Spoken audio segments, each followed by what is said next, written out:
मेवाड़ का किला उस रात असामान्य रूप से शांत था। दियों की लौ धीमी थी और हवाओं में एक अनजाना भय तैर रहा था।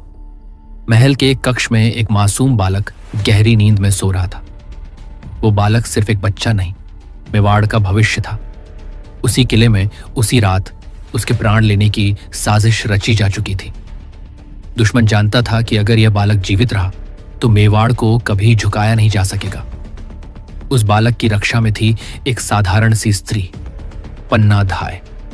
उसकी गोद में कभी उसी तरह उसका अपना बेटा भी सोया करता था।